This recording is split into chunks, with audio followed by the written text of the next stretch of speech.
Live from boy, you can tell how nervous I've been today. Live from rain-swept Florida, where the tornadoes have been hitting all day. And this is what's happening right over my house right now. So the first thing I want to say is, hi everybody, how you doing? How you all doing? Good to see you. I was really in doubt as to whether, I guess that's the operative word, this thing was even going to go off tonight. And sure enough, that big line of storms that you see right over that little blue dot in the center is me. Now, the good news is that this weather map here that I'm showing you is probably about 5 minutes old.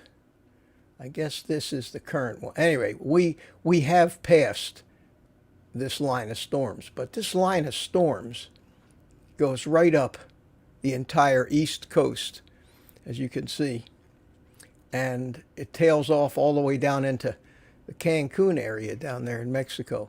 And all I know is the news all day long has been nothing but tornado forecasting. I was really sweating it. And about 25 minutes ago, that line went over my house, and we had I think 2 or 3 lightning strikes and a little bit of wind, and it was gone. And now I can't even hear the rain. I was afraid I'd have to talk over it. But more than that, I was afraid of power failures. And I've had my share of power failures in live streams. And interestingly enough, since the stream from this is coming from a live stream provider called StreamYard, as you can see by the duck logo up there in the upper right hand corner, what happens if I have a power failure is my feed to StreamYard just goes down. But in my old drone live streams, I used to have people in there with me in Windows, and these were guests. And of course, StreamYard got their feeds from them. So here I am having a live stream, which I'm supposed to be hosting, and I'd have a power failure, and I would just disappear. I would be gone. And all that would be there would be my drone buddies that were in there with me, and they usually seized the opportunity to ridicule and make fun of me while I was gone. And I had to wait till the power would come back on. I'd reboot my computers, I'd reconnect to StreamYard, and then I'd reappear in the live stream again. But I caught them because I actually got to see the replay of what shenanigans they were up to when I was gone. So it was touch and go about whether this would happen. I kept watching the weather, and it looked okay. It didn't look like it was going to take out anything. And like I say, that line I think is gone from over the house now. So we survived another one. Now I'm used to this during the hurricane season, but usually the middle of January, we don't have this kind of stuff. We don't have this stuff. Yeah, but they had. I see. GB says that they had high winds and sleet here in northwest Alabama. This thing has really come across the country and hit a lot of people hard. They had tornadoes up in the Panhandle this morning.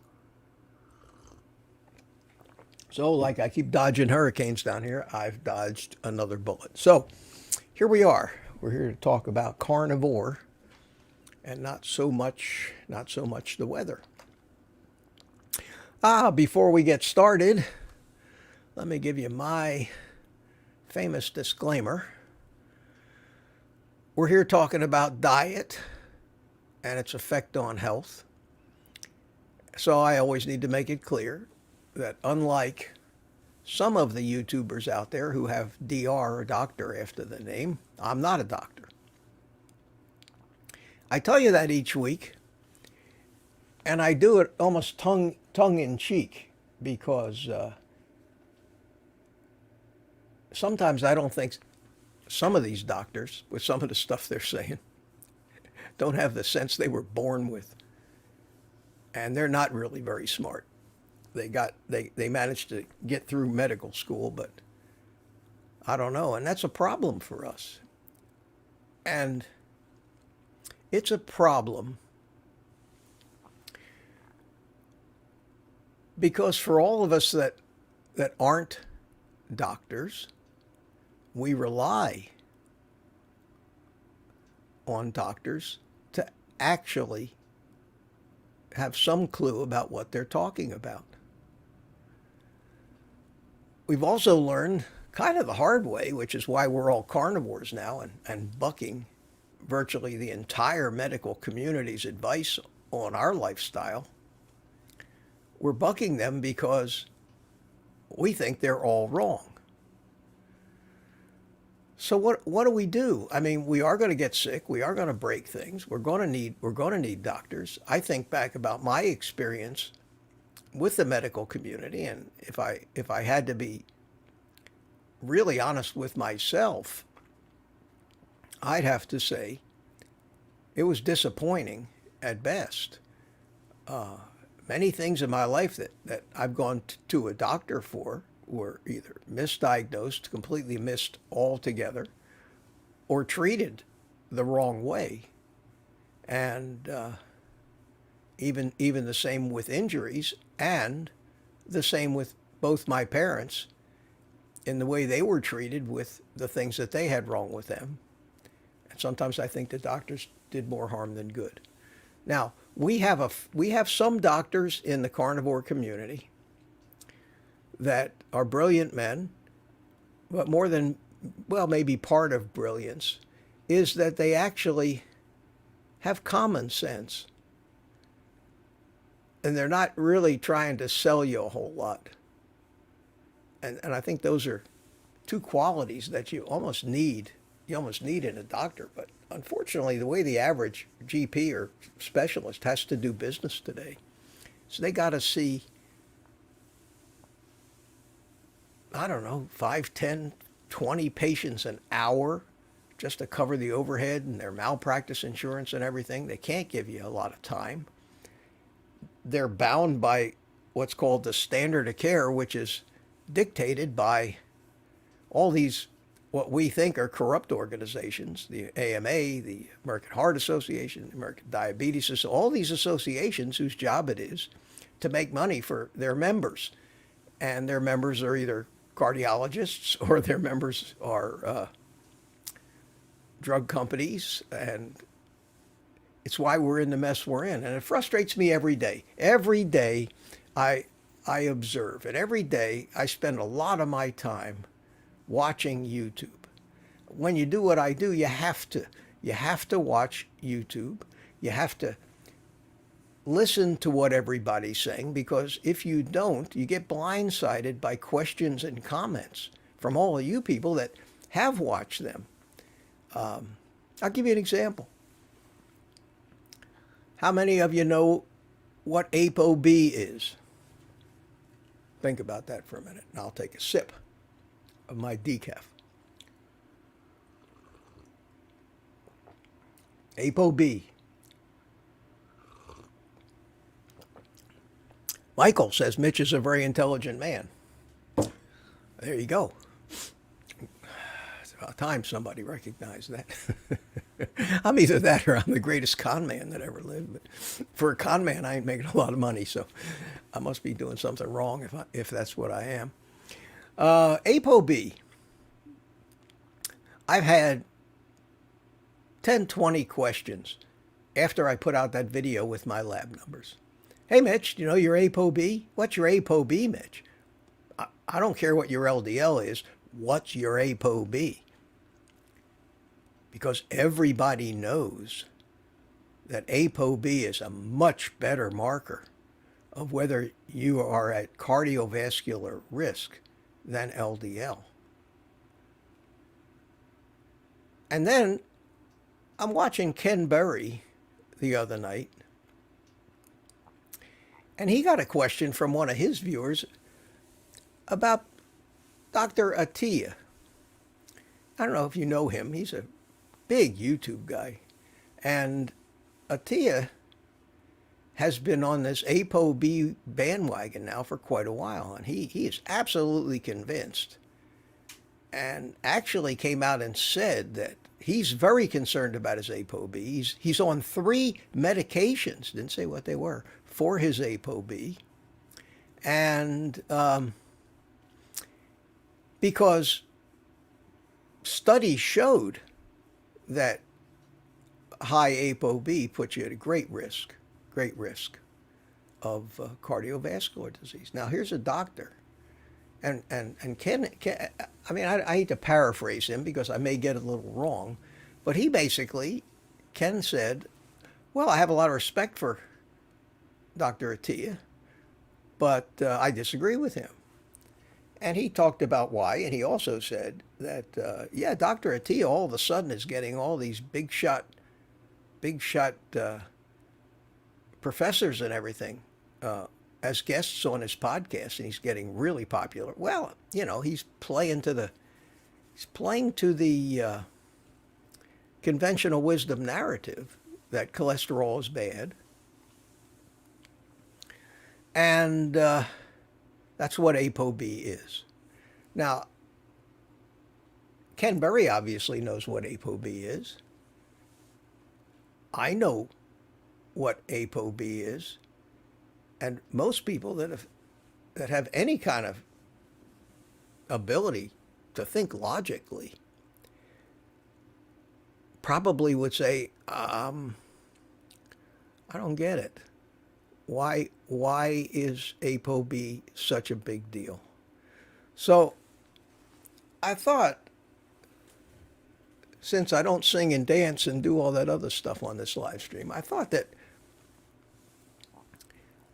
before I got to saying hello to everybody in the chat and doing all that stuff, because again, I hope you like my little rabbit hole video today, but that just takes me down these rabbit holes where I get off the train of thought that I was on. I want to try to help you understand what this is all about.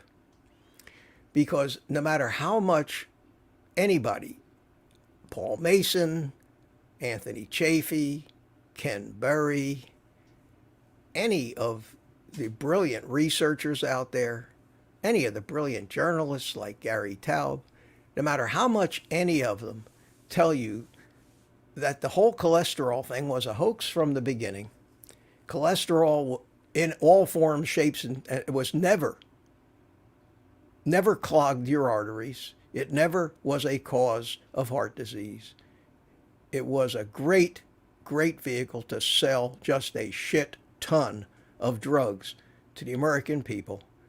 And over the last 40 years or so, that has become so firmly entrenched in the narrative, in the general narrative of medicine, and it's been what all the doctors have been taught. It amazes me how few of them have actually shook their head and said, wait, what? That doesn't make sense. That can't make sense. I've known that. It was 30 years ago. I've had high cholesterol all my life. 30 years ago, my doctor put me on a statin. And it's a good thing that it caused me muscle pains that I had to get off of it, or I probably wouldn't be here right now. I'd probably be drooling in some nursing home with Alzheimer's, because that would have destroyed my brain. Some people would argue with whether it's not been destroyed up to this point. But so if you believe like I believe, that I don't care how you measure your cholesterol, I don't care whether you measure LDL, HDL, particle size, I don't care if you measure LP little a, I don't care what metric you use, those numbers aren't going to make any difference in whether, now this is my opinion. I mean, you know, people will jump up and down and put me in jail for saying something like this because it goes so against the narrative. But my contention is this: the thing that causes heart disease is inflammation in the arteries. The cholesterol doesn't cause inflammation in any form, even if it's damaged small particle glycated oxidized LDL particles. They are not causing the inflammation which signals the body's immune system to send the troops to repair the damage. And that's when the cholesterol, when the lipoproteins get dispatched to the site of the inflammation or injury, and that's when the sticky stuff arrives to try to patch and smooth it over. Without the inflammation first, all the cholesterol in your bloodstream is bound up in lipoprotein particles. It's going this way and that way to every cell in your body to be used for the construction of new cell walls, to repair any damage, to sheathe the neurons in the neuron connections in your brain. It is the body's prime number one construction and repair material. And it does not stick to the walls of the artery. It does not go through the arteries as a globby fat mess. It goes through the arteries tightly encapsulated in a lipoprotein. And I'm going to show you a picture of a lipoprotein now, because pictures say a lot. And I have to hit this button here. All right, so let's look at this thing. This thing here, I don't know if, can you see the mouse? Yeah, the mouse is moving around on there. This thing here is what a lipoprotein particle looks like. So let's say this is an LDL. Think of it as a submarine. Now, one of the things a lot of people have heard, but they don't really get the significance of it, is that blood is what they call aqueous. Blood is water-based. You ever try to stir up some vegetable oil in water? It globs up and it just sticks together. You can't mix grease and water, okay? Since fat has to be transported around the body in the bloodstream, triglycerides are fatty, cholesterol is fatty, all of the fat-soluble vitamins that we work so hard to figure out if we're getting enough of have to get around the body, and the bloodstream is the highway. But you can't just dump them right into the blood. They would all clump up, and then they would clog the arteries. So we have these things that are manufactured in the liver, and they're called lipoproteins, okay? And in this one, it looks like a ball. This one's cut open, as you can see, and the cholesterol, if you can see these little red dots, see these little red dots right in here, see all these little red dots? Those are cholesterol molecules, okay? See them? That's cholesterol. This whole big thing is not cholesterol. The little red molecules inside are the cholesterol molecules, and the little green things in there are the triglyceride molecules. Okay, so this shows this lipoprotein jam-packed full of little cholesterol molecules and triglyceride molecules. And on the outside is something called a phospholipid. A phospholipid is a water-soluble compound. So if you take all this fat that you can't transport directly in the bloodstream, and you encase it in a sphere of phospholipids, which can dissolve in the blood and be carried in the blood, then the fat and the triglycerides are not exposed directly to your blood. They're carried in this, and let's think of this as a submarine or even a little delivery truck. What's inside the delivery truck, if it's raining outside, it's inside the truck. It's not exposed to the rain. It's protected. So this water-soluble phospholipid encased lipoprotein carries the fat stuff inside, and the fat is not traveling through your bloodstream. And if the fat isn't traveling through your bloodstream, how can anybody claim that the fat is clogging your arteries? It's not.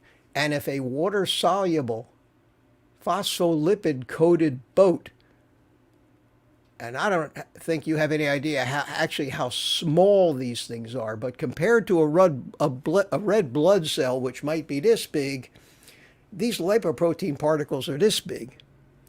So if your red blood cells aren't clogging up your arteries, and they're this big, then a lipoprotein particle that's this big is not going to clog up your arteries either.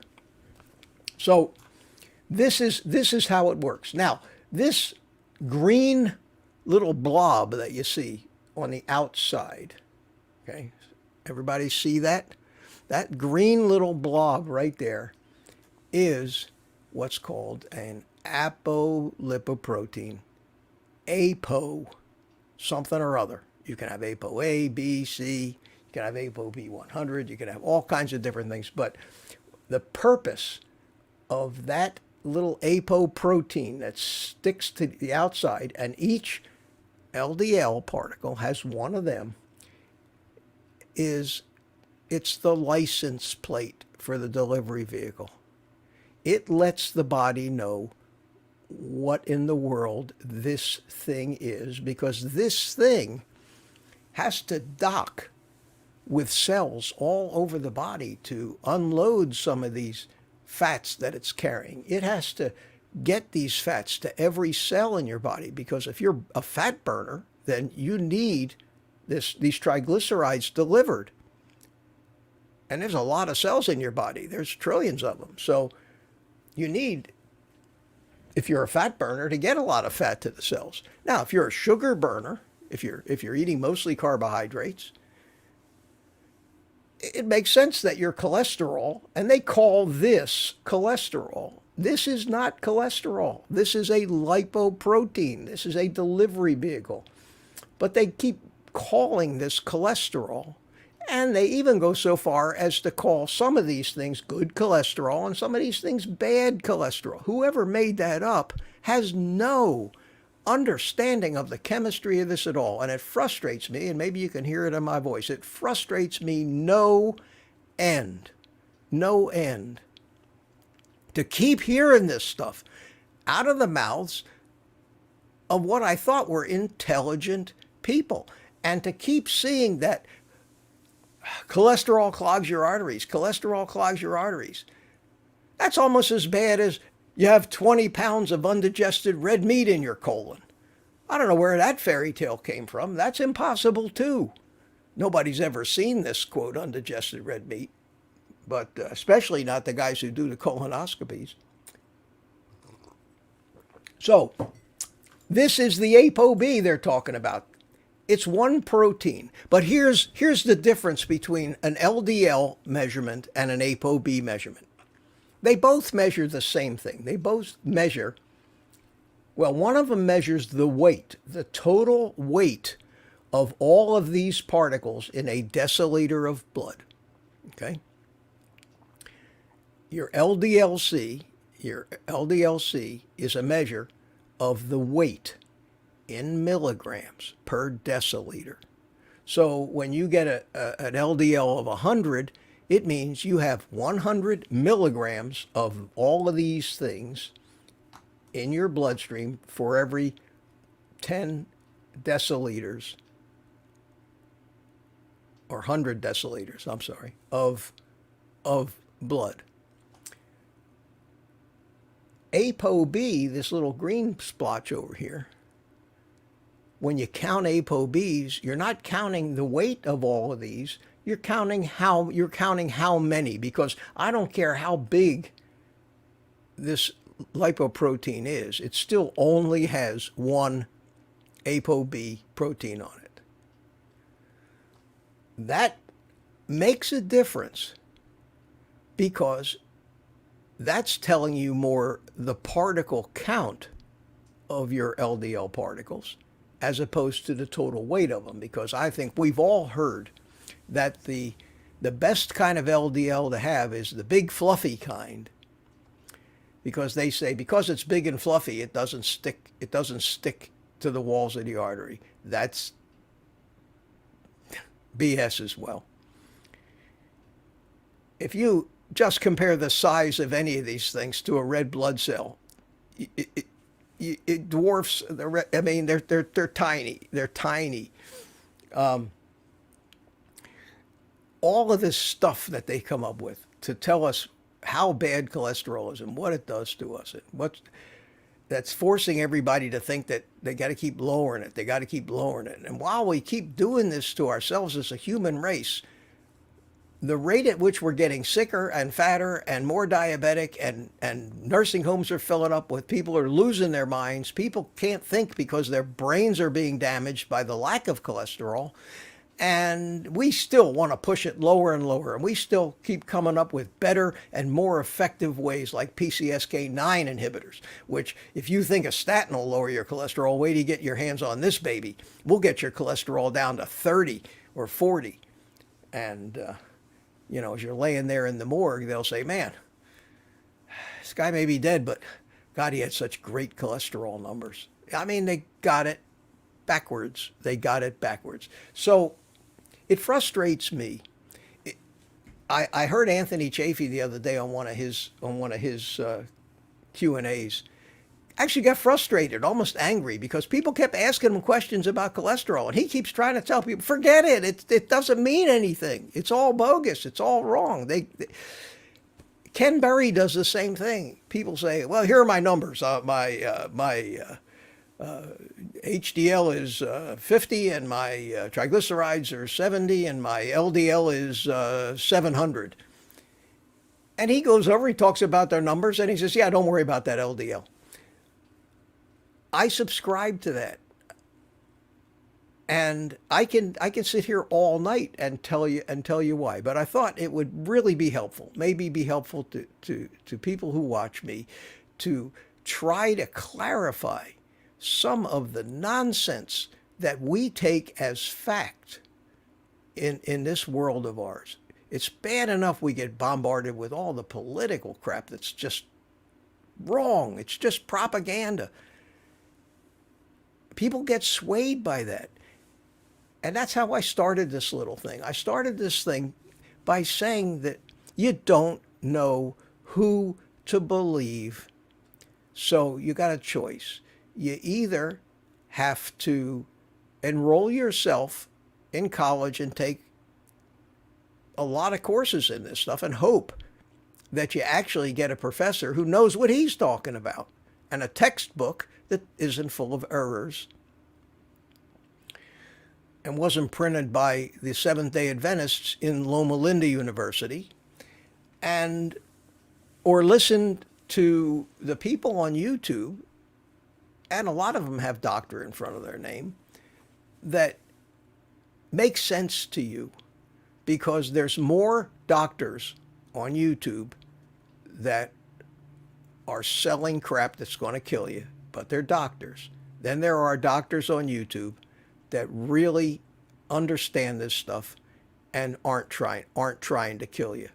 So I don't know how much more. I'm not going to do this all night here on the LDL, but I did want to explain the difference between what a lipoprotein is, what ApoB means, the difference between an ApoB measurement and an LDL measurement. One is by weight, the other is a count. And I'll finish this out by just saying that yes, it's not good to have glycated, oxidized, small particle lipoproteins. Because they're small, they can get caught up in the roughness of inflammation, and yes, they can contribute to cardiovascular disease, where that is still not causal on its own. And you got to keep in mind there's a big difference between correlating something, and that's the old arsonist fireman analogy. I'm sure you've all heard that. If you haven't, I've said it in many of my videos. I don't want to tell that story again right now. But the fact that LDL, some of these lipoproteins, can be damaged and ruined and shrunk and lose their ability to be recognized by the liver when they should be taken back into the liver. The liver doesn't know what they are, and they're left in the bloodstream, and they can't accumulate. It's not the fault. It's not LDL that's the problem. It's what damaged the LDL that's the problem. Okay? Let me say that again. The LDL in a healthy human being who's on a carnivore diet and is not eating a lot of sugar and is not eating a lot of seed oils, whose HDL is going up, whose triglycerides are coming down, who's losing weight, whose diseases are going away, who's curing his metabolic health, his LDL or hers is going to be healthy and fluffy and doing exactly what it's been doing in animals since before the time of the dinosaurs. Our biochemistry existed way back then. It still worked. So much of it still worked the same way. The mammals, the little tiny mammals that lived at the time of the dinosaurs, more than likely also had lipoproteins and red blood. And most of the other biochemistry that we have, it's been working all this time, and it works well enough to survive nature's test because we're here. It didn't all of a sudden change its mind and become poisonous to us since Ancel Keys decided so. And yet here we are. How do you explain it? And if you say anything against the conventional wisdom, they label you as a denier. That's politics. It's just, honest to God, it's just set up that way, and it is very, very frustrating. If you're unhealthy, if you're eating a ton of sugar and seed oils, and you weigh 350 pounds, and you're a diabetic, chances are you're loaded with small damaged LDL particles. It's not the LDL's fault. It's the sugar's fault, because the sugar glycates the LDL and in a lot of cases gloms right over that ApoB protein. And when that ApoB protein is trying to fit itself in that docking bay on the cell to let its fat out, the docking bay on the cell says, I don't know what you are. I don't see the license plate. It oxidizes. They shrink.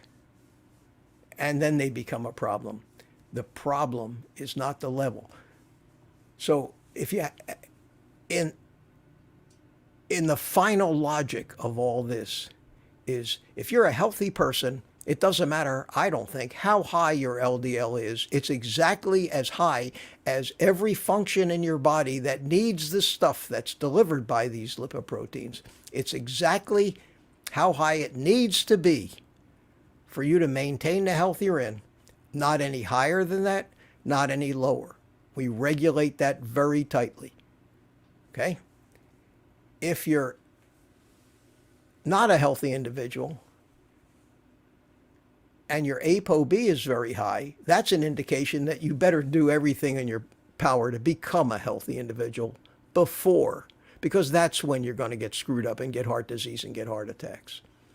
So why is ApoB any better of an indicator for cholesterol levels than just the LDL one, when neither one of them, however high it is or low it is, in a healthy individual makes any difference, because it's right where it's supposed to be? And that's my take on it. And well, that went a half an hour.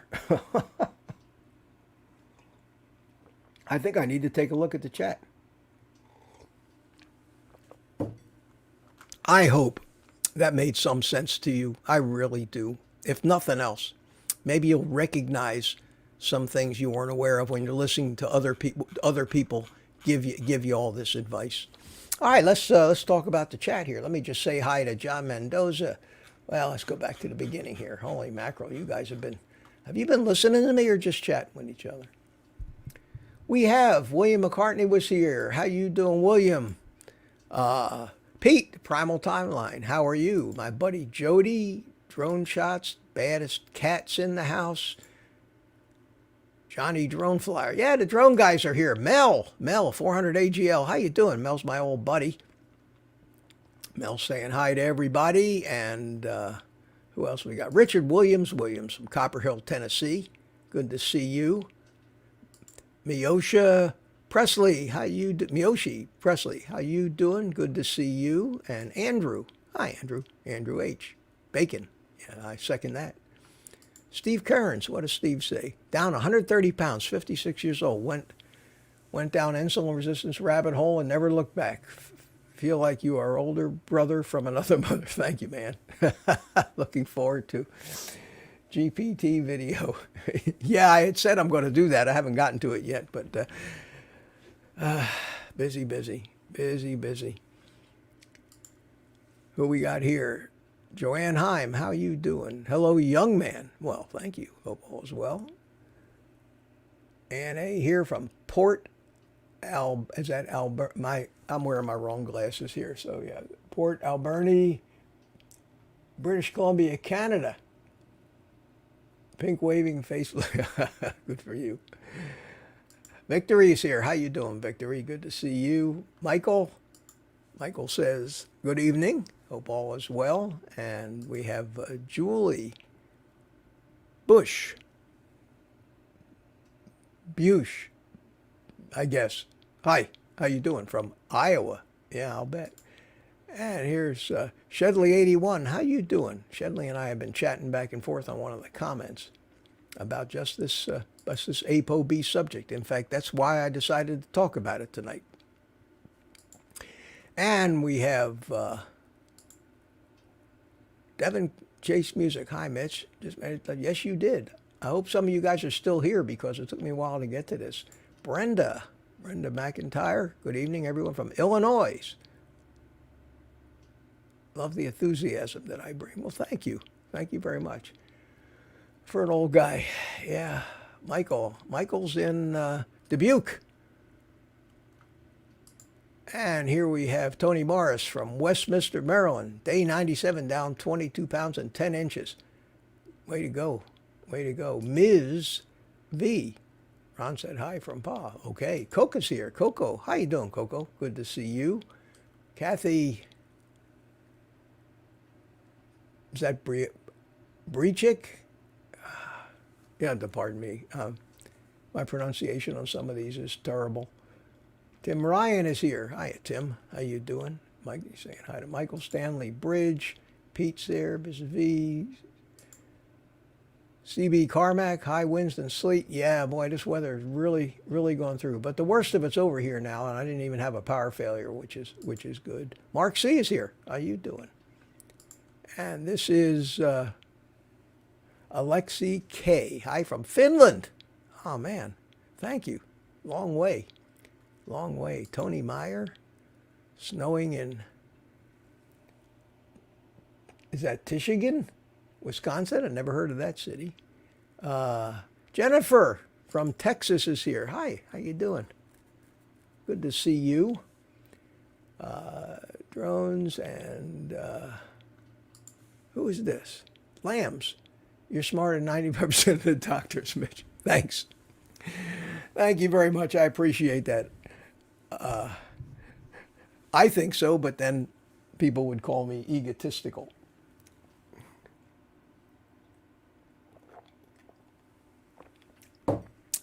I almost became a doctor too, but I wised up, I think, just in time. The reason I didn't become a doctor is I had doctors that my parents knew told me, don't be a doctor. Carnivore Cheer. How you doing, Lori? Good to see you from San Jose. Michael, Mitch is very, yeah, we got there. Well, thank you. Thank you, Michael. And here's my buddy, Randy K., one of my cigar smoking buddies. Good to see you, Randy. Thanks for coming in. What does Jennifer have to say? I'm only visiting my eye doc once a year so she can have fun seeing my lifelong sight stigmatism reverse with carnivore. Yeah.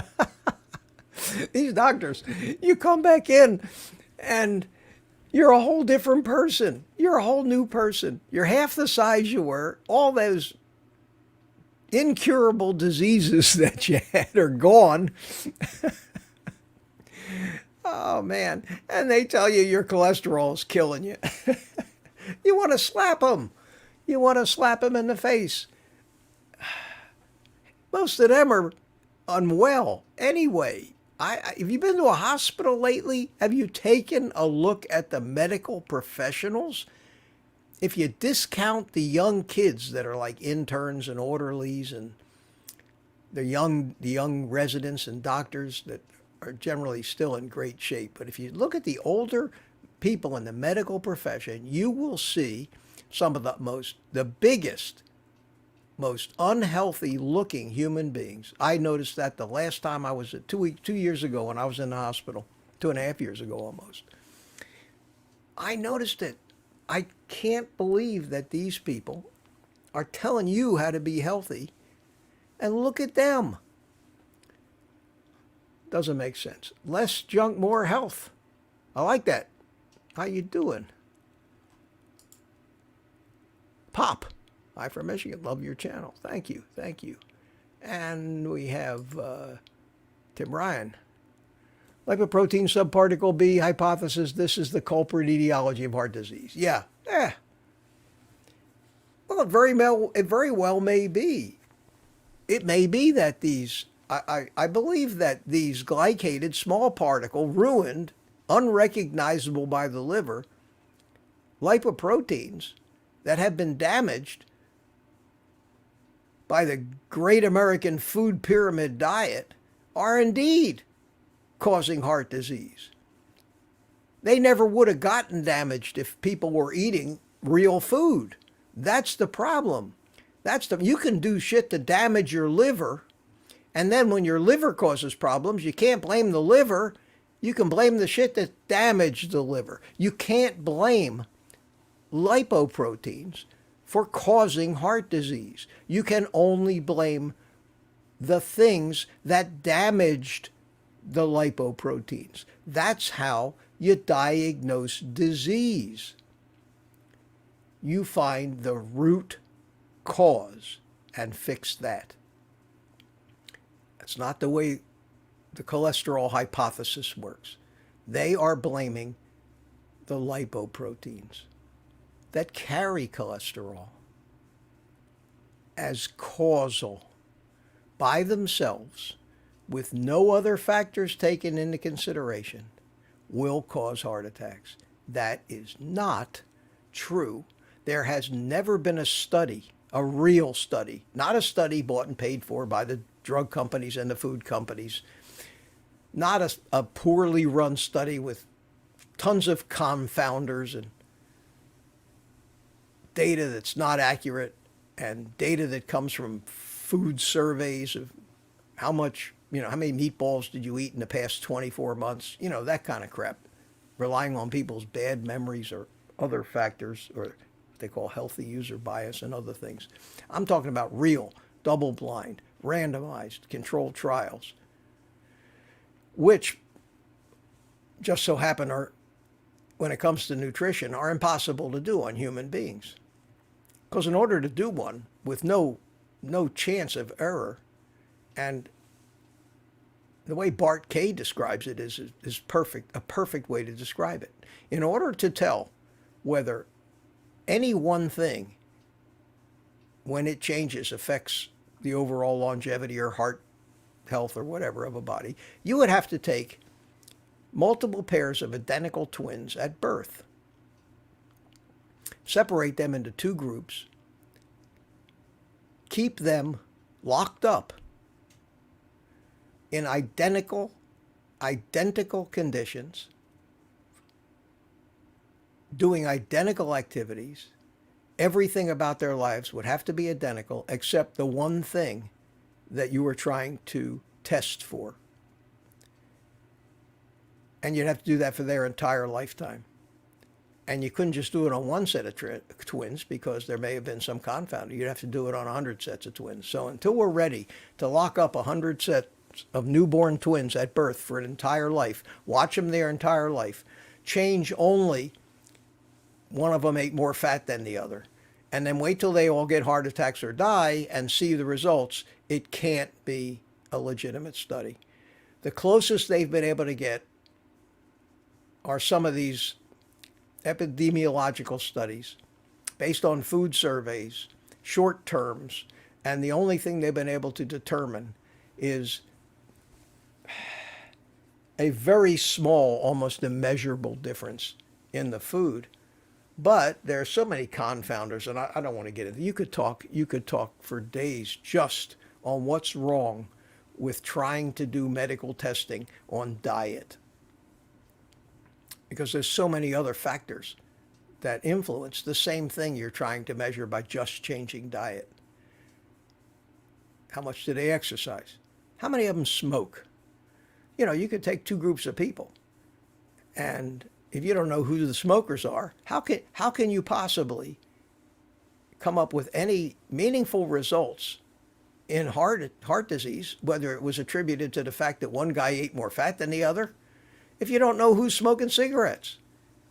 You can't blame somebody who died from from cancer. You can't blame it on the cigarettes or the food. You have no idea. So that's two things that could cause it right there.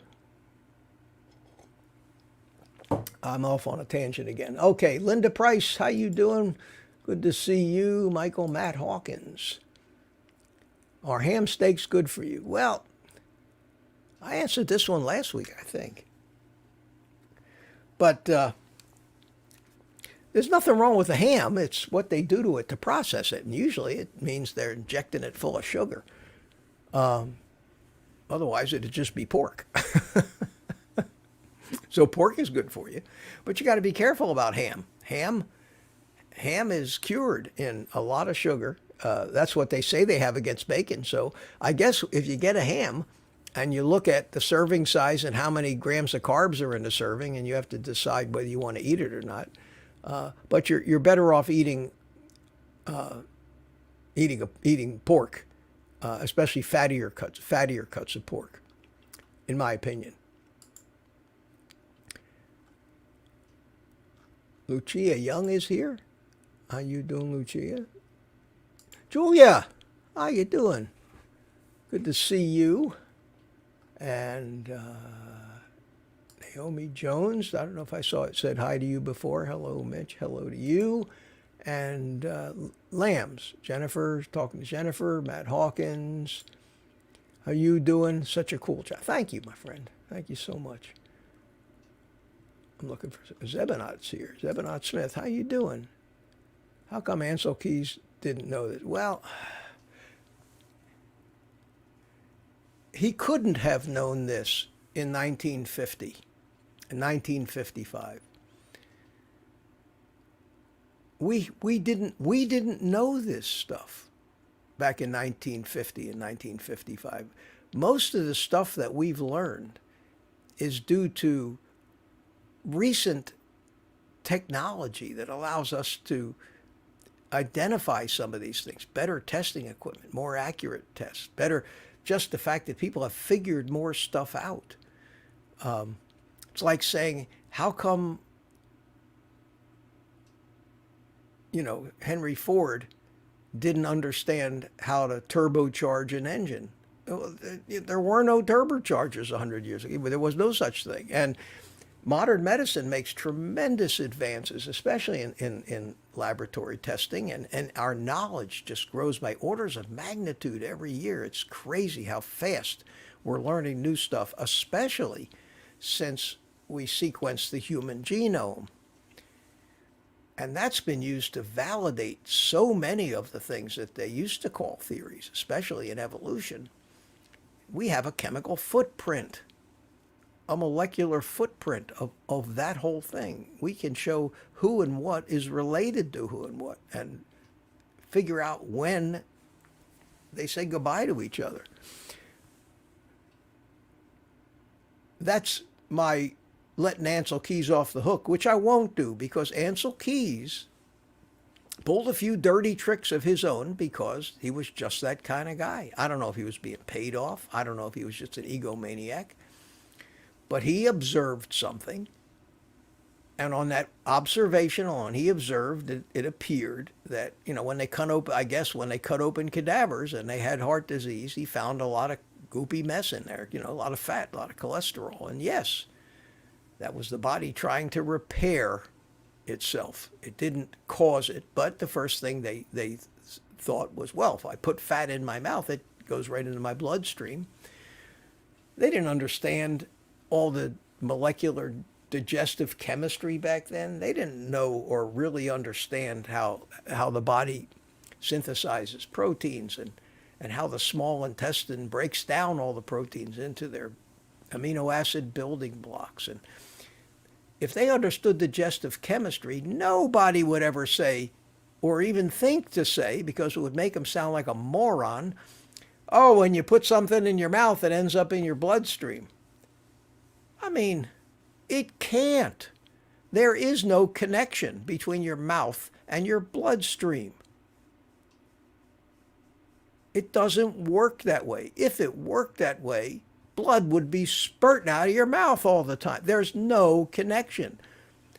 When you eat food, before it gets anywhere near your bloodstream, it's broken down into its molecular components, and then the appropriate molecules end up in the bloodstream after they're filtered by the kidneys or osmosis through the intestine walls or somehow else. But there's no connection. So eating fat, turns out, doesn't get in your bloodstream, saturated or otherwise. So the whole anti-red meat, anti-animal thing all came from this one stupid conclusion made in the 50s and 60s by Ancel Keys, who then had a reputation he was on Time magazine as a brilliant physiologist. He was a fish physiologist. Did you know that? Ancel Keys got his degree in fish physiology.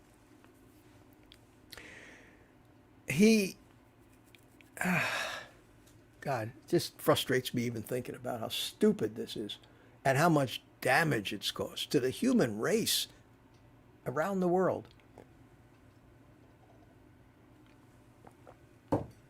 And I don't mean for my live streams to turn into 1 2-hour long rant either, but it's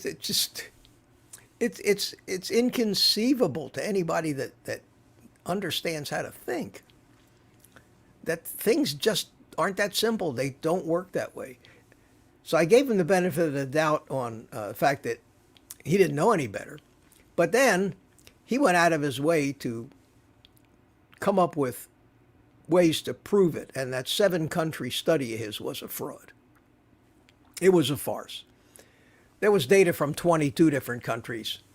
And if you plot all them, there's no discernible pattern to it at all. Because those stubborn French, those French people, you got to hate them, because their data just wouldn't fit in. It wouldn't fit his hypotheses. The fact that they consumed like the highest fat diet on the planet and had one of the lowest rates of heart disease. Did you know that? And they've called that the French paradox. And paradox is a name they give to things that nobody can explain, but they accept that they're unexplainable. So they call them a paradox, and they dismiss it and say, well, can't explain it, but who cares? Who cares? Problem with science is science doesn't allow for paradoxes. You come up with a hypothesis. You find one example that doesn't fit that's exactly the opposite of your hypothesis. Your hypothesis is wrong. That's science. That's how science works, for God's sakes. You can't have one example of something that's contrary to what you hypothesize. It's like saying that when I drop this red ink on this piece of paper from an eyedropper, I'm going to have a red splotch on this piece of paper. And that's my hypothesis. If I take red ink and I drop it onto this piece of paper, every time, without fail, it will cause a red splotch on that piece of paper. And then somebody comes along with an eyedropper full of red ink and drops a drop on a piece of paper, and there's a blue splotch there. And that's repeatable. Well, your hypothesis just went to shit. It's not true anymore. There's a reason for that, but that's what happened with the French. And I remember this when I was a young guy. Here we go off into another tangent, but this is good. I like this. The French paradox. I don't know how many of you remember when this was making headlines in the news. I better not look at the chat or I'll go off course. The French paradox came in right after the narrative became that eating fat causes heart attacks.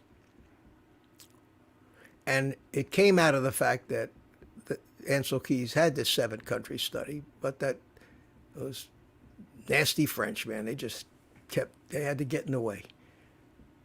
They had the highest fat diet of anybody. And if you've ever had French food, you know what I'm talking about. Everything is fatty meat, cream, sauces, butter in everything. Even the treats, the cakes and pastries are like croissants, are loaded with fat, with butter.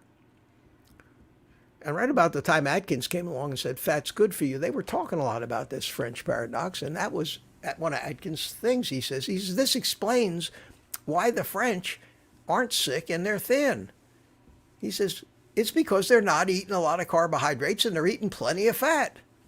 Well, that's one of the reasons they vilified Atkins, because he went against the government, Ancel Keys and the whole crew of them, saying that fat's killing you.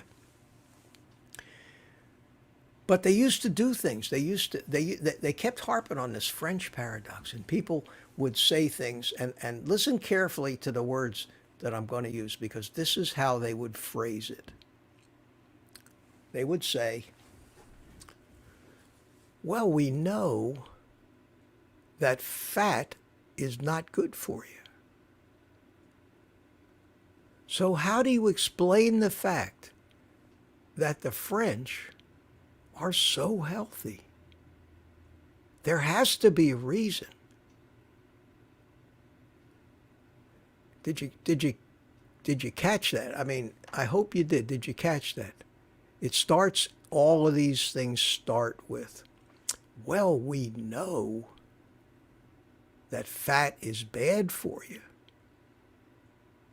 Well, we know that high cholesterol causes heart attacks and clogs your arteries. So how do you explain all of these carnivores that are eating such a high-fat diet and they're so healthy? That's a paradox, isn't it? Because we know, everybody knows, that eating a lot of fat is not good for you and causes heart attacks. And that's called a false assumption.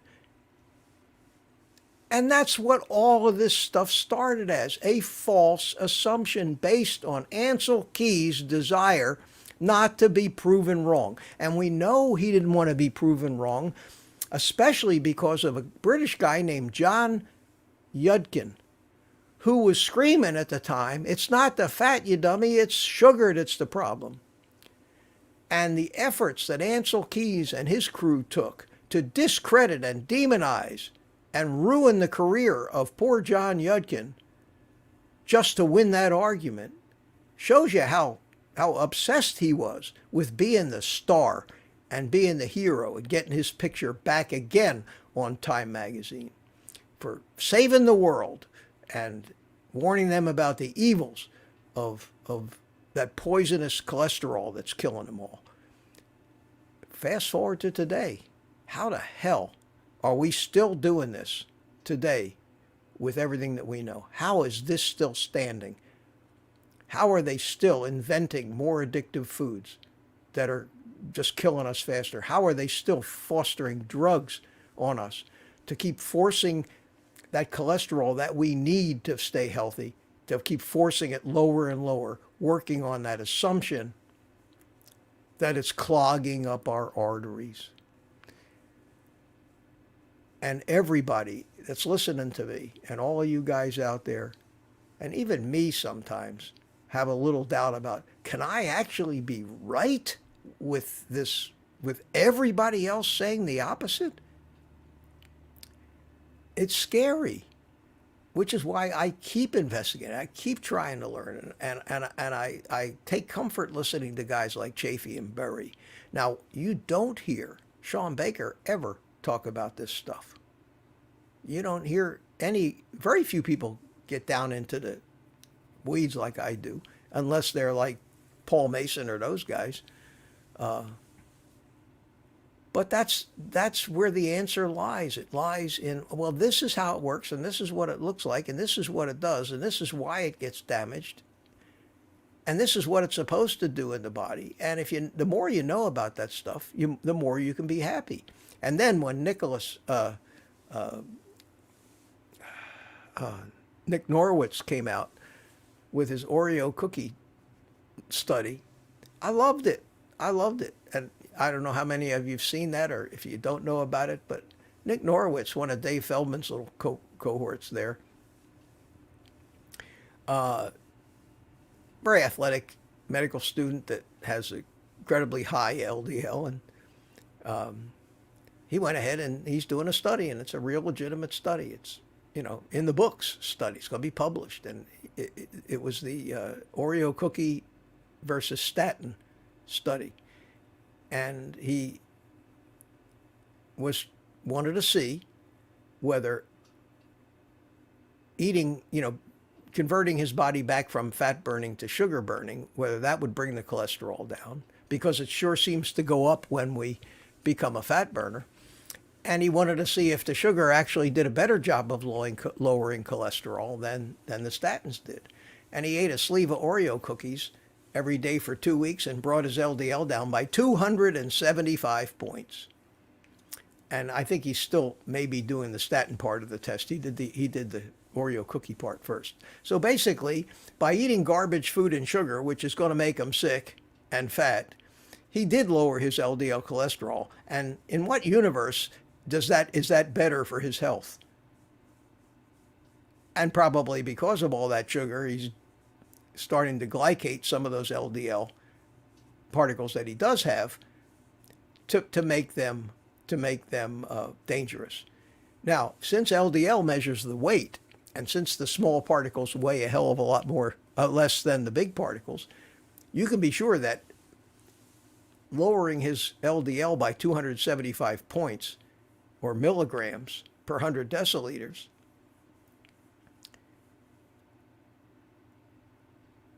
was because a lot of them probably got glycated and damaged and got smaller and hence weighed less.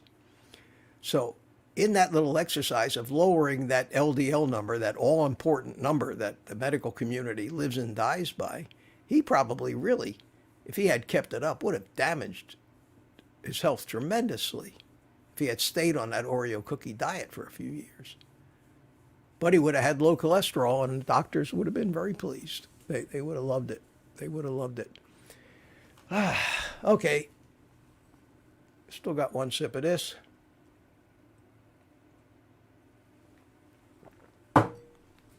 Time for a little of this.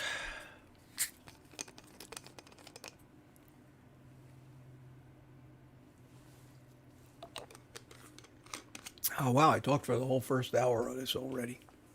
Let me see, I made a few notes about stuff I wanted to talk about. I think I already did. I did. Okay. Let me get back to the chat here. Where was I? I was at Zebanaut Smith. You've had a privilege of being up there on the screen for a while. And I think we've looked at this LDL particle long enough, so you all know what an LDL looks like now, correct? Maybe it's prettier than me. And Michael says, Professor Bart K has a lot to say about this topic. Yeah, yeah. And I tell you one thing, everybody on the planet disagrees with Bart K on something, except me. I can, I may not elevate the importance of grounding and blue blocking light, those kind of things that he talks about. But when it comes to having a grasp of how it works, I've learned a lot from him, and I haven't found a reason to doubt anything yet that he says. And I still consider him the go-to guy. And he watched my video the other day, and he actually put a comment in there that says Mitch is right. So that's coming from him. That is the highest praise. So if you're watching, Bart, thank you. I appreciate it. Coco says, oh my God, I'm getting a headache. Oh no, sorry, don't mean to give you a headache. We're talking about hot dogs. People are... Julia says, Ancel Keys was bought and paid for. Yeah, a lot of people think he was. Somebody pays these guys salaries, you know. And Julia likes Pete's videos. Yeah, I do too. Carnivore Nana, how you doing? Haven't seen you tonight. You got me checking on my bacon and eggs. And Michael says, not all sausage is created equal. Thanks for addressing ApoB, Mitch, once again. Very helpful. I hope so. I mean, I'm not a college professor. I haven't taken the time to put a curriculum together and made charts and graphs to really explain all this stuff. I went ahead and quickly Googled just a couple of pictures.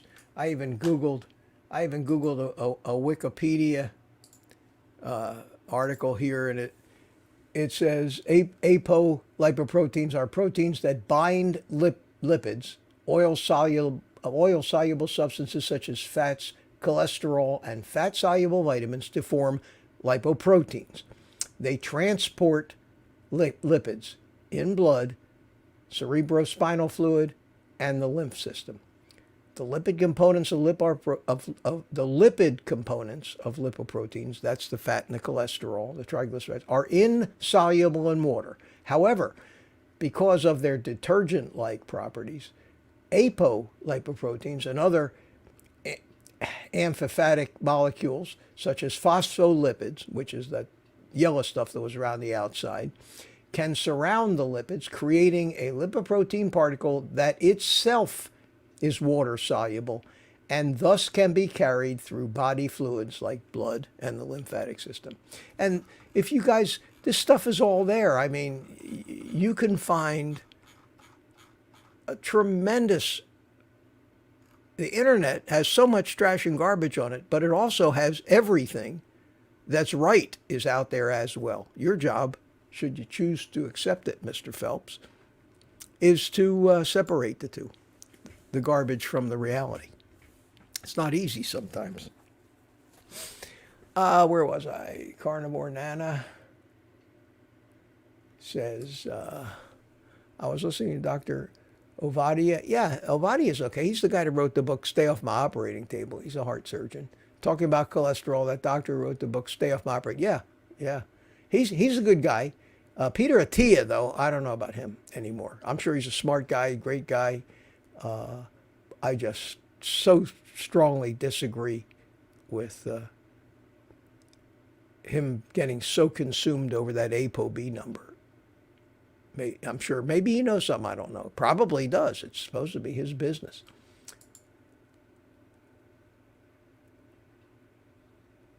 Try brats if you like sausage. Okay, we're talking about sausage here. And, oh, wow. STE, the rise of seed oils and processed foods are the biggest. Yes, they are. They damage everything. They are poison. They're poison. Coco thinks that was a great explanation. Hope your headache's better.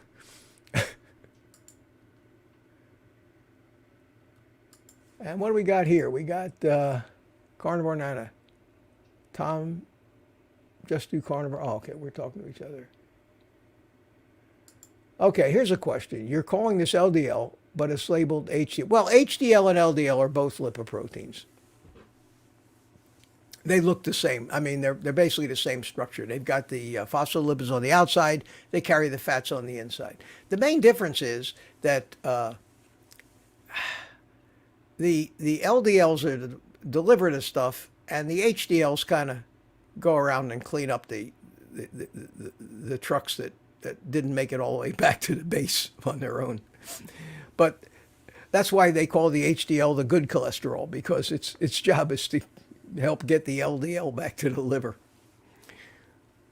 But they're still lipoproteins. One of them is just higher density. There's other ones. There's also VLDL, very low density lipoproteins. Those are the initial ones that go out with the loads of triglycerides in them. And then there's ILDLs, and that VLDL that goes out full of triglycerides, as it offloads its fat to the cells, it shrinks. And it becomes an intermediate density, and then it becomes a low density. It's the same particle. They leave the liver as VLDLs, and they end up shrinking down. So it's all the same particle.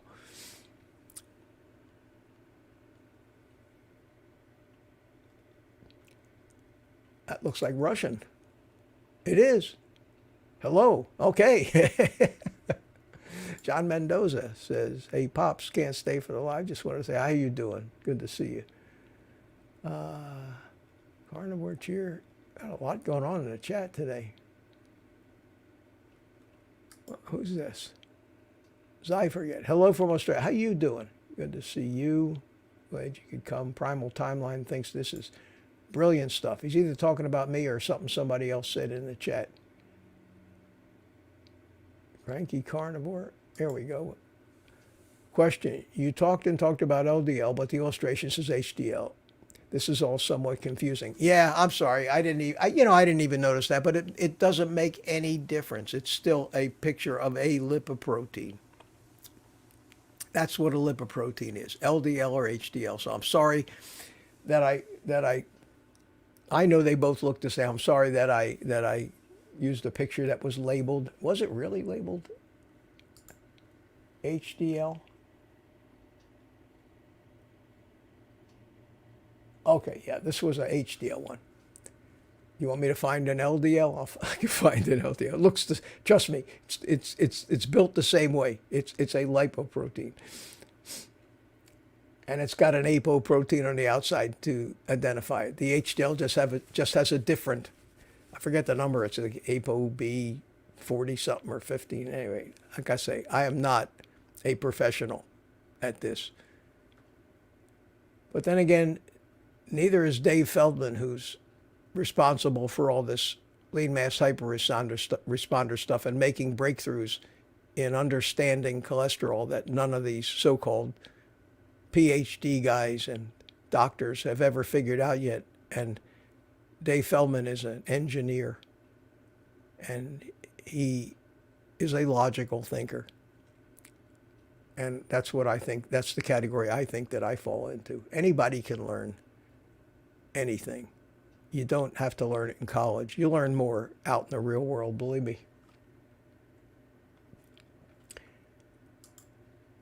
Hey, Mitch, I'm an airline pilot. I heard you used to fly as well. Yes, I did. Yeah, I wanted to be an airline pilot when I first got out of the Army. I was getting all my ratings, and I was a flight instructor for a little while, but this was back in the early 70s.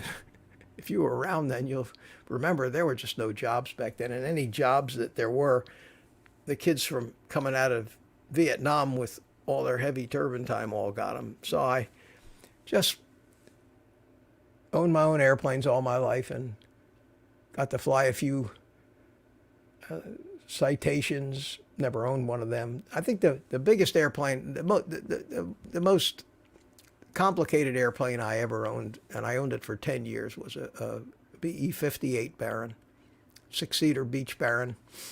I loved that airplane. Let's see here. Wind and flooding in New York, says Minky 27. Yes, enjoying listening this evening. Mitch needs to be more active.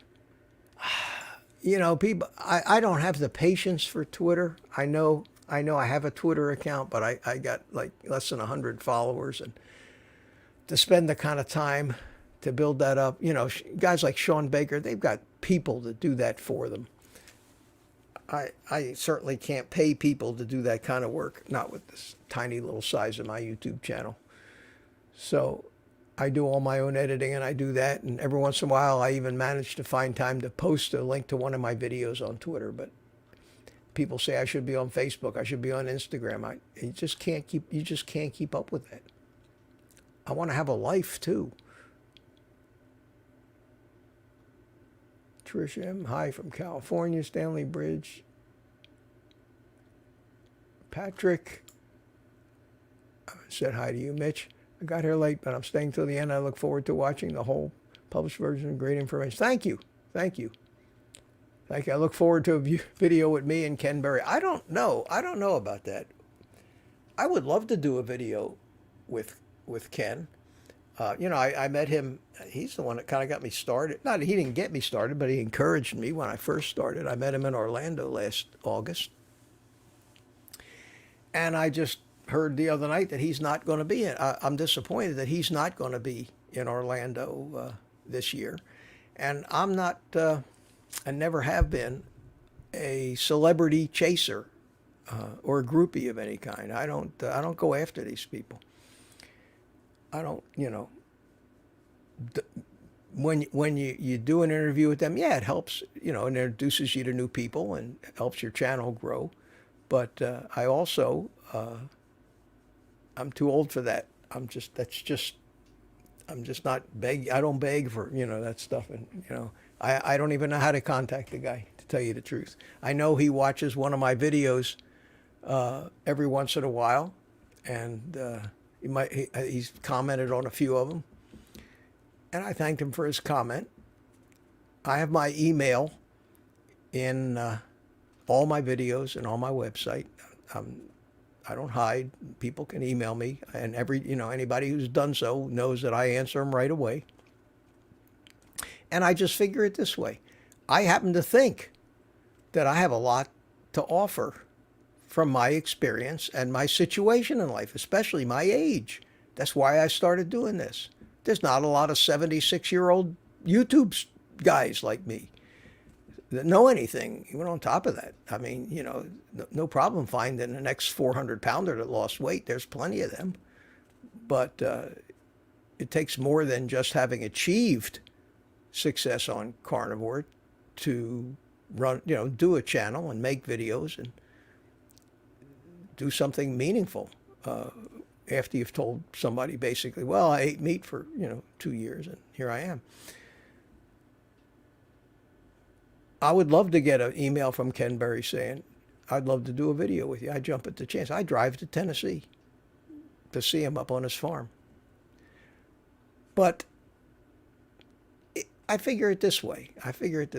You know, if I stick around this for a while, he knows who I am. Somebody that he knows will say, why don't you do a video with this old fart? You know, he might say, that's a good idea, and I'll get a call. But he's going to have to call me. I'm not gonna chase him. I did one thing. I did one deal. I actually wrote an email to Shawn Baker. I said, hey, a few months ago, you might want to interview me, because I know he's always interviewing all kinds of people. Every day he's got an interview on there with somebody else.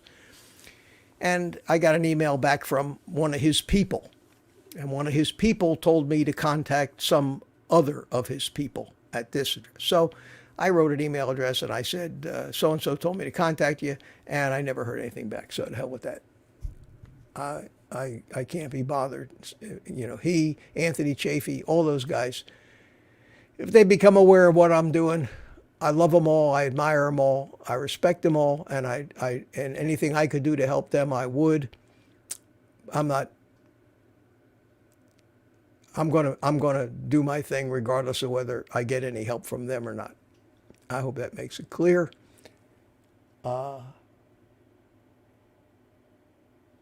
Mama Bear, Mama Bear says, I see a lot of young people that are, well, yeah, it's getting ridiculous. It's getting ridiculous. Oh, here's another old fart from Chuck Back Me 276. There you go.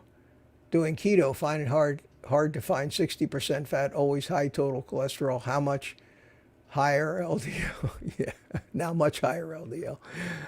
I'm telling you, there's a study that says that when you're over 60, and I think it's true for younger people too, when you whatever the LDL that your body is making is what it's supposed to be. We are the owners of very smart machines, this human body.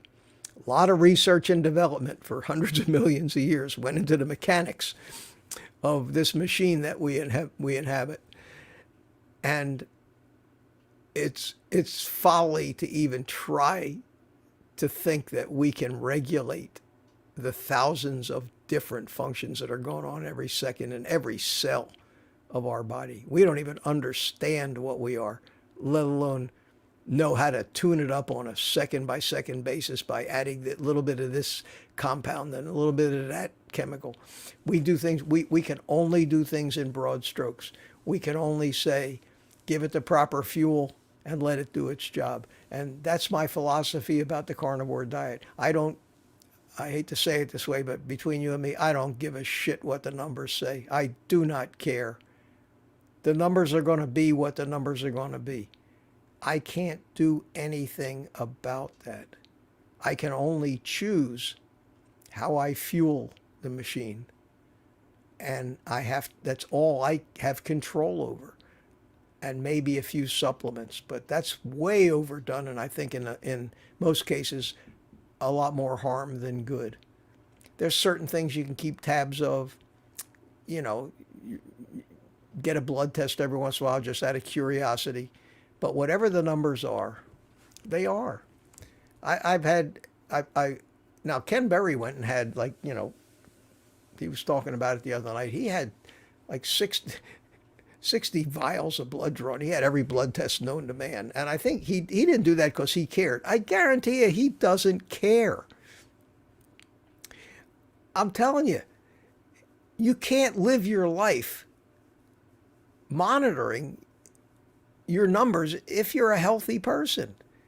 When you get sick, find out why. But if you're healthy and feel good and you're better off not worrying about that, because the worry itself causes stress, which can cause problems. It becomes a self-feeding prophecy. I don't worry about numbers. I do my blood tests, which are the bare minimum basic stuff. I asked her to throw a testosterone test in there just to prove to her that because testosterone is made from cholesterol, because my cholesterol's high, my testosterone's going to be high. She didn't believe me when I first told her that. Meanwhile, I got my testosterone is crazy high.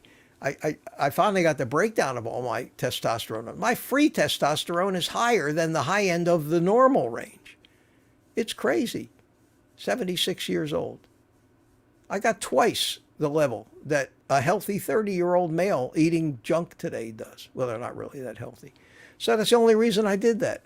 And another important thing for me is a white blood count and the C-reactive protein, because I know that at the root of most evil in our human bodies is systemic inflammation, and that's what I do care about. Now, if I found out my inflammation was a little high, that could be, just I stubbed my toe. It could be anything. You could get a stung by a bee and your inflammation is going to go. Anytime the body's dispatching the immune system or lipoproteins to repair things, you're going to have a little inflammation.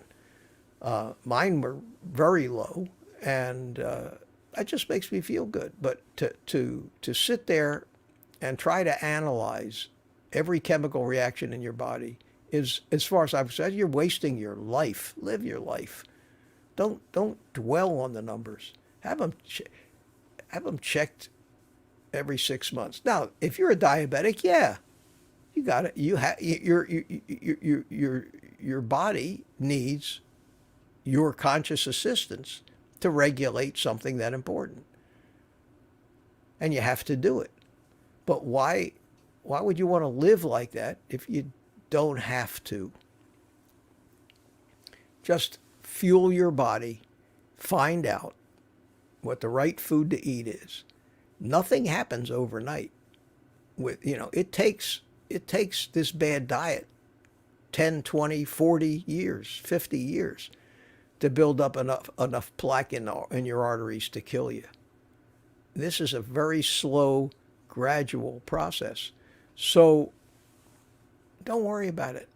Don't worry about it. And I don't worry about it. And I get so many comments from so many people who are so concerned for my health. I love you for that. I'm so happy that you're so concerned. You're more concerned about my health than I'm concerned about my health. I don't worry about that stuff.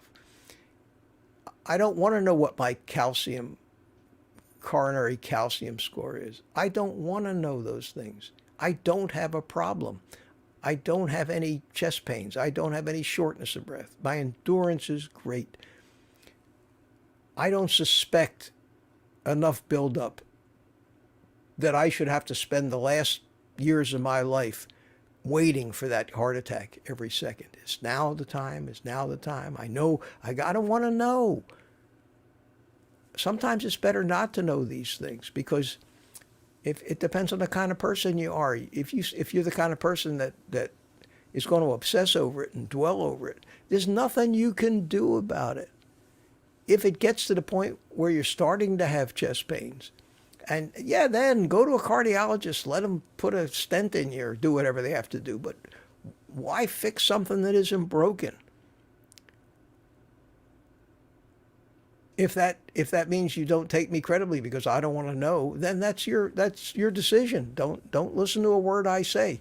But I want to live my life. I want to be active. I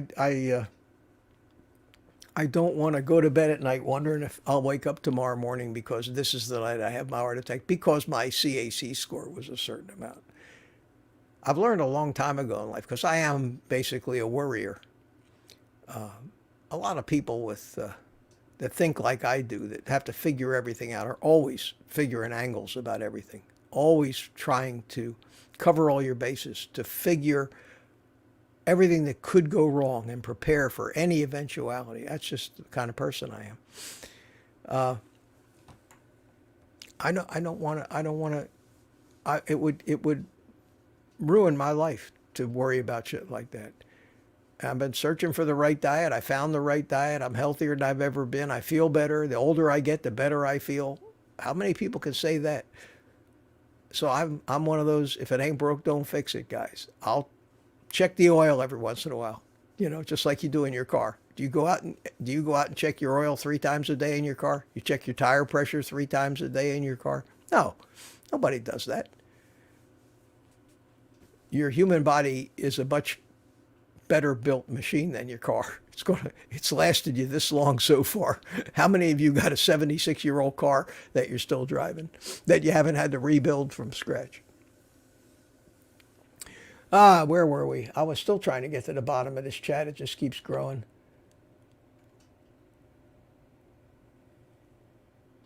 Eat more meat is my goal. Yeah. How can meat be bad for you? It's just nuts. It's just nuts. I keep waiting for them to wake up. I'll tell you one thing. You guys ought to be really glad that I don't talk politics on this thing. Because I'd be talking, as I watched the viewer count dwindle to nothing at 4 o'clock in the morning, I'd still be going on about that. I try to not be too controversial. I don't like it, like that evolution stuff that upsets so many people when I talk about something that is not even debatable anymore. But everybody believes something. You can't I don't know what I could say to actually get everybody to agree with me. It'll be interesting. Have a little contest. See if you can, get 1,000 people to agree with you and nobody disagree. I don't think there's any subject on the planet that you could talk about where everybody would agree with you. And we're getting more divided all the time. Dawn, I didn't see you before. Eating more meat is keeping me satisfied. I'm glad to hear that, Dawn. Mark Henderson, did carnivore cure your eye floaters? Well, I don't notice them. I look around. I would say 80 to 90%. Every once in a while, I might see one of them. But they used to be my little friends. They used to come visit me. I mean, I swore they just swam right in front of them, just waved, "Hey, Mitch, how you doing?" I don't notice them much anymore. Yes, I think that it did. It's certainly the biggest change. Well, any pains, any joint pains and arthritis, and I had RA for a while there so bad that I'd get an attack of it, and I couldn't hardly tie my own shoes. What caused that, I think, was just I just overworked myself in doing a construction project on my house, and I think, but for the next 6 months I was terrible, and they had me seeing all these rheumatologists at the VA, which really didn't fix anything. I did go to physical therapy for a while, and I had a lot of pain, especially back pain, joint pain. That's all gone completely. I haven't had any issues with that. It cleared that up completely. It cleared my eczema up. My elbows used to just be completely covered with eczema, and I was always scratching at them. That's completely gone. But the biggest thing that I noticed the most, besides losing weight, becoming much better looking,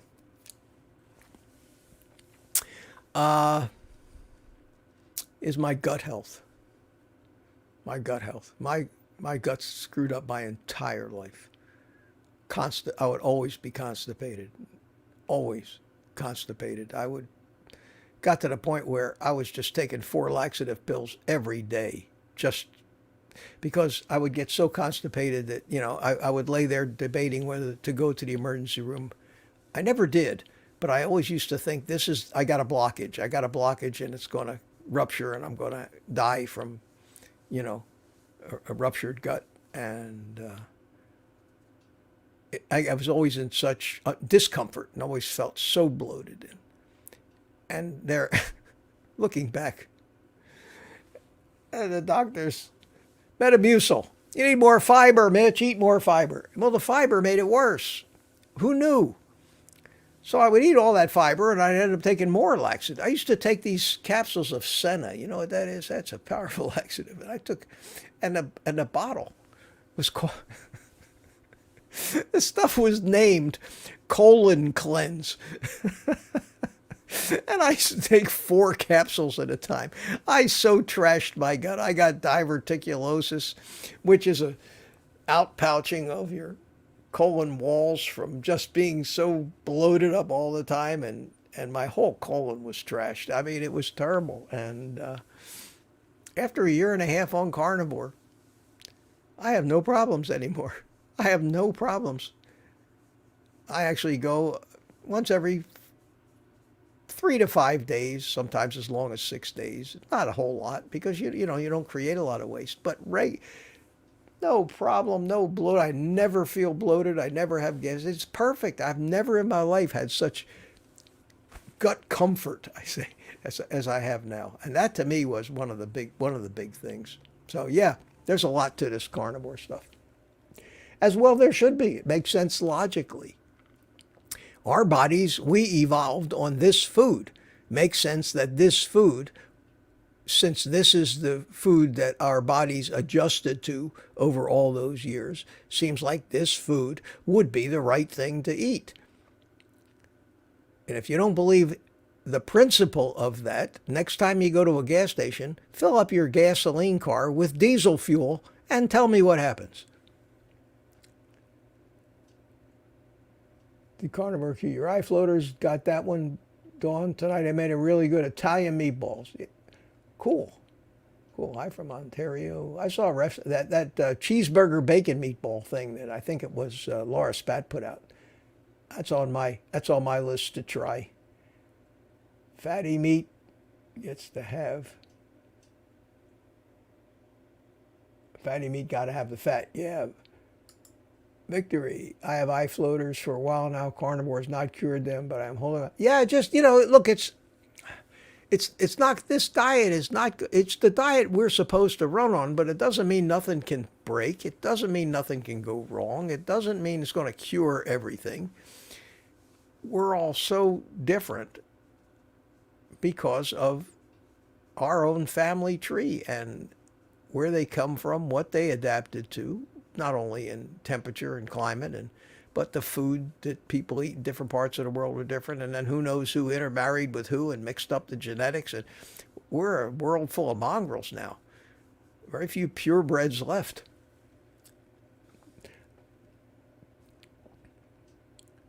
No ham for me, says Dawn. I agree, Dawn. Cranky was answering some questions. Julia. Mama bear, normal sizing people. Okay, you guys are talking about that. And I find it hard to get 135 grams of, I don't, I find it hard to get 135. I don't count. I don't weigh. I just eat. Period. It's so simple. I don't measure. If I'm doing a recipe where I need like half a cup of pork rinds or something, yeah, crumbs, I'll measure. But I don't measure. I eat when I'm hungry. I stop when I'm satisfied. I salt to taste. I do my intermittent fasting every day. I don't even think of it as that. I just have my first meal around 11 generally. I ate my last meal at 4 today. My total food intake for the day was half a pound of bacon, 5 eggs, and 1.25 pounds of hamburger that I just cooked up in a frying pan. That was it. That was it. I don't even think about food. I could care less now. I'll eat tomorrow about 11 o'clock.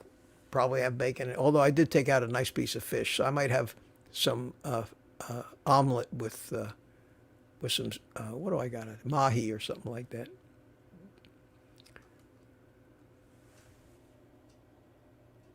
Air fried pork belly. Yeah. I was in Costco the other day. And Costco, I buy most of my meats at Sam's Club.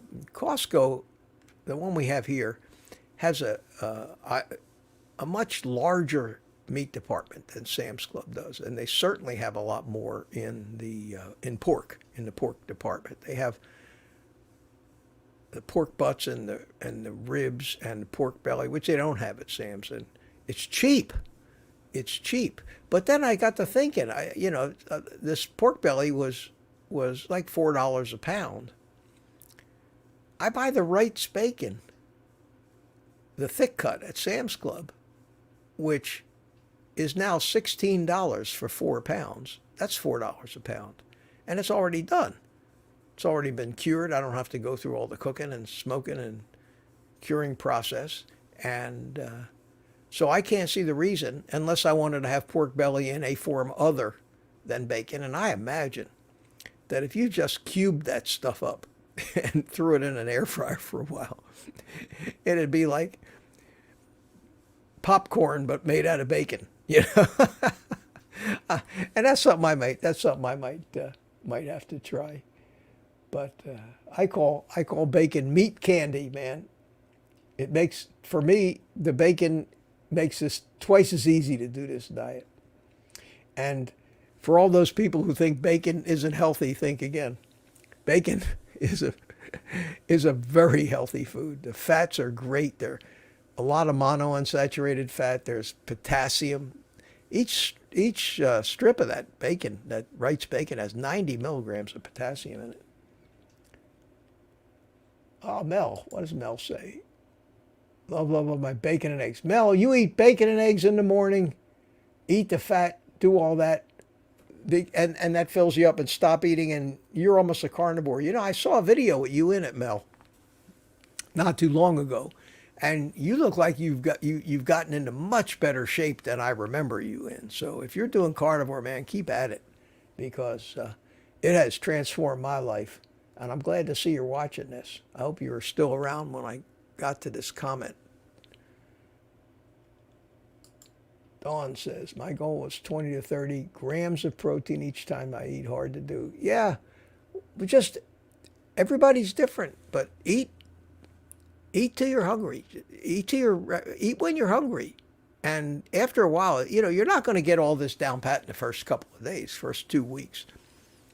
You got to give it time to settle in, and you have to learn, and you have to learn your body, and you have to learn to separate real hunger from nervous eating, stress eating, because that's the habit we're in. And, standing in front of the refrigerator all the time. I used to do that. Without even thinking, I'd find myself wandering into the kitchen. I'd start opening the pantry, opening the fridge. I wasn't, if anybody said, you hungry? I would say, I don't know. But eating becomes not about hunger. It's just an activity, an emotional activity, and it takes a while to break that habit. You have to just do it.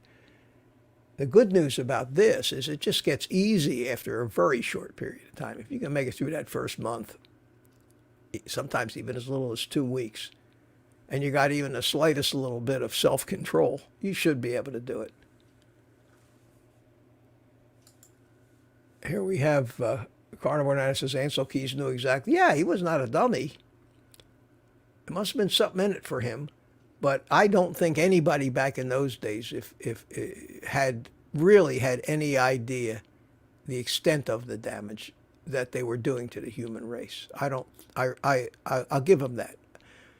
I think they knew they were going to make a lot of money doing this stuff, but it took us a lot of years to see the results, which we're just beginning to acknowledge now, except we're pointing to the wrong villains. We know there's a problem. It's not that they don't know there's an obesity problem, but they just keep pointing to the wrong causes, not only in the diet itself, but in the physiology associated with the diet, like the high cholesterol or low cholesterol or whatever. Beef brisket bacon, $17 a pound. Wow.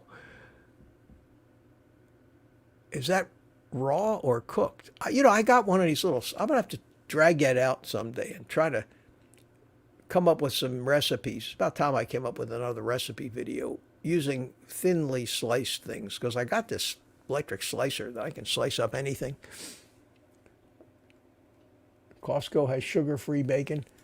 Well, any bacon, even that Wright's bacon has so little sugar in it that the carb count for a slice, which is 1/4 of an inch thick, is 0. So, and since I weighed 137 pounds this morning, and I eat a half a pound of that every day, and I weighed 5'10", 137 pounds this morning, and no cravings, whatever's in that bacon is not hurting me in the least bit. And it tastes so good. It's just so good. I'm going to keep eating it.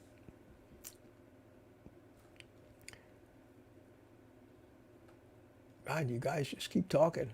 I'm never going to get to the bottom of this. They're talking about how much food.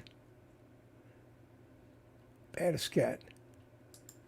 Ancel Keys, ironically, made one of the best studies comparing replacing animal fats with vegetable oils, which wound up showing vegetable oils didn't reduce starch. Yeah, he didn't publish it. That it's amazing. Yeah, they'll do a study that proves themselves wrong and they'll hide it. They call that file drawing it. They put it in a file cabinet. And some of these studies that they use to prove all this shit, the Framingham study, things like the Sydney Heart study, those studies that came out of, and they used to support their hypothesis that these fats and cholesterol cause heart disease. The real data from those studies was dug up 20 some years later, found in a basement on some old magnetic computer tapes. And when it was extracted and reanalyzed by real scientists, it showed exactly the opposite. It was a fraud.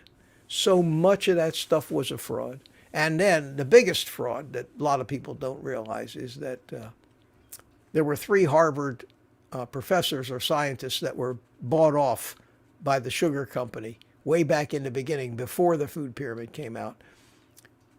to provide evidence that the fat was causing the harm, not the sugar.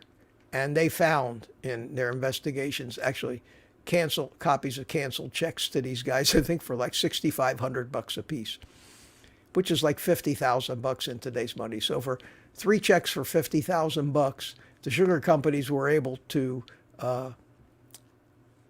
change the tide of the government's recommendations of a healthy diet. Then there's the story about the reason that the bottom of the food pyramid says 6 to 11 servings of healthy whole grains was because of the grain surplus that we had here in this country, and nobody could figure out how to get rid of all that grain. And initially they were going to put like 3 or 4 servings on the food pyramid, but the guys in the government and the USDA said, shit, these farmers they got so much grain they don't know what to do with. Let's just tell the people to eat more grains. And that's how the bottom of the food pyramid came. And we're still doing it today. So the stories of how all this stuff came to be are so absurd, and so well known and so well documented. Why the hell is it that nobody in our government can take a look at this stuff and maybe start to turn this large boat around and have it started heading back in the other direction? And I know the answer to that, and so do you. They're all making too much money. The lobbyists are too powerful. And the drug companies and the big food companies just keep making more and more money. If I was smart, I'd be doing nothing but buying stock in the food companies and the drug companies, especially the ones that are pushing this Ozempic and these GLP-1 agonists. And that's another story for another day. I've been doing quite a bit of reading into that, and that's another magic pill. The magic pill that means you don't even have to think about, you can eat it. These people think that means they can eat anything they want, they can do anything they want, they can party as much as they want, they don't have to exercise. All they got to do to get skinny is take this shot, which costs a lot of money, and they're going to get skinny like the movie stars. And you can't even get this stuff. And the Ozempic stuff was for diabetes and not even labeled for weight loss. But that didn't stop them. They came up with Mounjaro and some other brand names with a much higher dose, and the FDA actually approved it for weight loss. So now all these doctors got a new magic pill. If nothing, I hope that maybe they'll get off of this statin shit now that they got their new magic pill that costs $1,000 a shot. Maybe they'll stop pushing the statin so hard, and in that small way, maybe some people will get a little help. Maybe some people will not be forced into take a statin that they don't need, lower their cholesterol to the point where they do suffer some of the effects of not having the building materials and repair materials that your body is working so hard to make sure stay up there. I don't know if you know this. Most cholesterol that we have in our LDL and HDL particle is not what we eat. It's manufactured in our liver.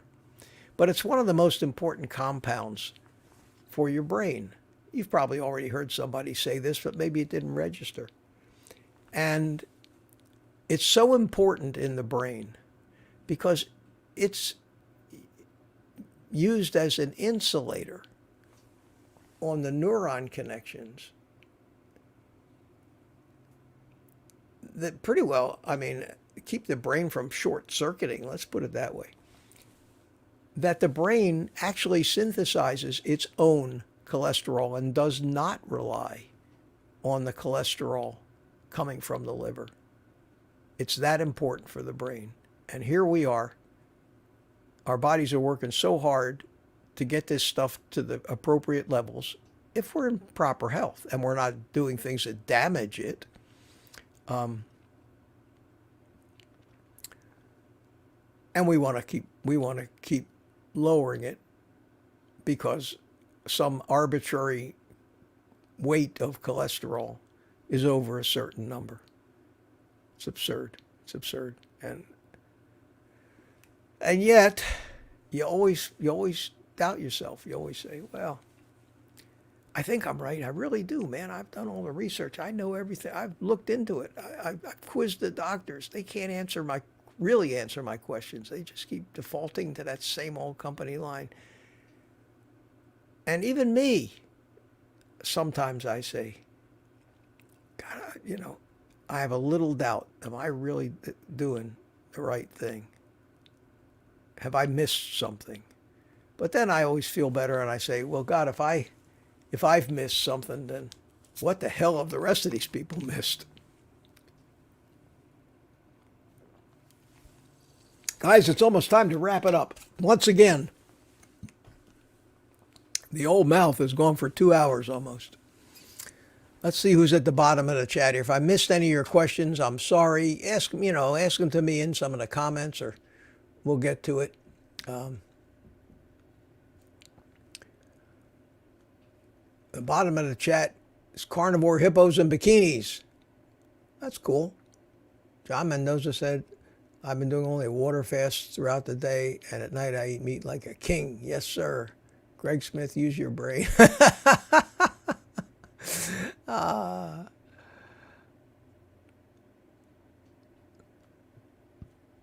What kind of cheese does anyone in the chat eat? I stopped eating cheese. I used to eat Swiss cheese. I like it. I'm not crazy about cheddar or some of those other ones. I might cook with a little cheddar, but I've never been a cheese person. So yes, people are seeking out Ozempic now for weight loss, even though the drug's website states, yeah, but it's not Ozempic. They're going after that Wegovy and Mounjaro and some of the ones that are more potent that are approved for weight loss.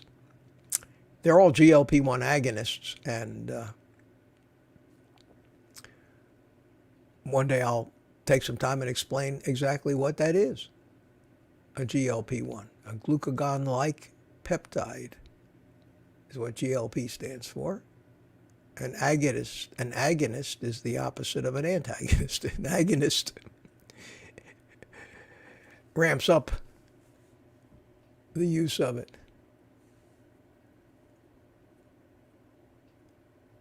Craig Smith, man. Craig's pounding and determined to find out if the carnivore hippos and bikinis have pictures on their website. Man after my own heart.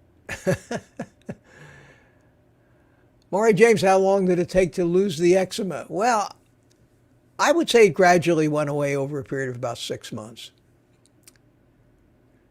I don't know if I'm cheating or not, but I usually take a little hand lotion and rub it on my feet. Your feet. When you get old, your skin gets dry. So I put a little on my ankles, and I put a little on my face and the bridge of my nose here, and I usually end up rubbing a little on my elbows. I don't think it never worked before, but maybe that's helping a little bit too. But I don't have any itching like that.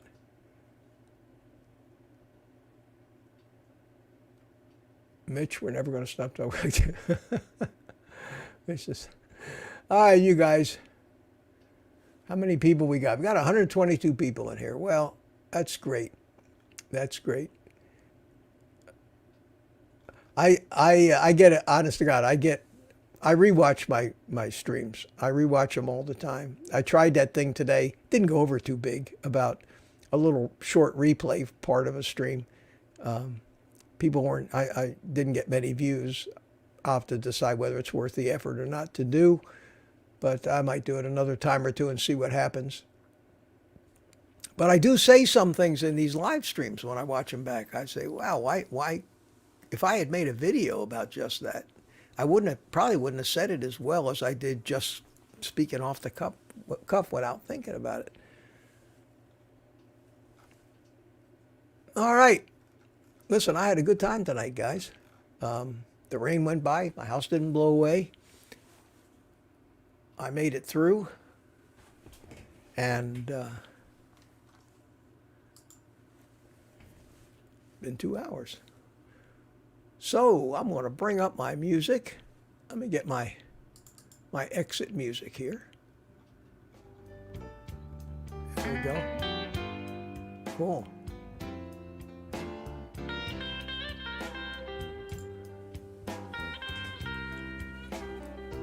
I have a bad habit of leaving some of the, I don't notice them. I leave some of those comments up there on the screen too long. Last week I left Cranky Carnivore Cutlers up there for about 30, 40 minutes. I've got so many different little windows with me in it, I sometimes end up looking at the wrong one. So everybody's saying goodnight to me, and with that, I'll say goodnight to you guys. I've enjoyed it. I'll encourage you to join our private community, which I always do, and participate in the Thursday night live streams, which are always fun, and you can come in and have a window. I'll encourage you, when you want to buy pots and pans and the stuff that I use, to do it through my Amazon links on my website. Buy a t-shirt, do something, if you're going to do it anyway. And that's my commercial for the night. So with that, I'm going to give you all the rest of the day off and tell you to eat meat.